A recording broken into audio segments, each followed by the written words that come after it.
C'est-à-dire que ça a commencé vers quelle heure? Quelle ambiance il y avait au moment où effectivement les policiers ont commencé à vous... Alors moi, moi je suis arrivé à 2h du matin.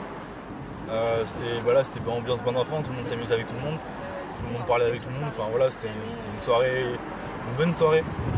Et puis du coup, c'est vers 4h que les forces de l'ordre sont arrivées pour demander au son de système de couper, puisque c'était l'heure du couvre-feu.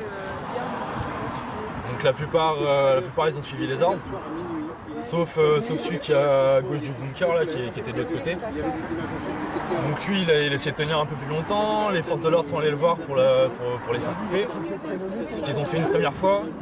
Et puis donc les forces de l'ordre sont reparties un peu plus loin, et là le son système a remis du son. Et c'est là que les forces de l'ordre sont revenues et qu'ils ont commencé à gazer sans sommation, sans rien, sans prévenir. Après, il y en a, ils disent qu'ils ont essuyé des tirs de projectiles. Moi, de là où j'étais, franchement, j'ai rien vu voler. Et quand bien même s'il y a eu des tirs de projectiles, comment vous jugez-vous la réaction Quand bien même il y aurait eu des tirs de projectiles, pour moi, c'était une réponse complètement démesurée.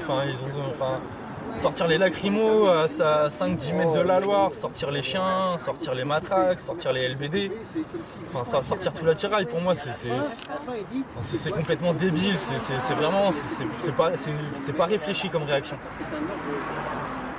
Excusez-moi. Patrice. Merci.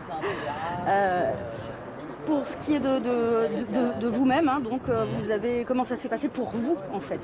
Moi du coup, dès que j'ai vu qu'il y avait qu'ils avaient commencé à balancer des lacrymogènes, j'ai voulu me décaler. Et je suis parti dans le mauvais sens.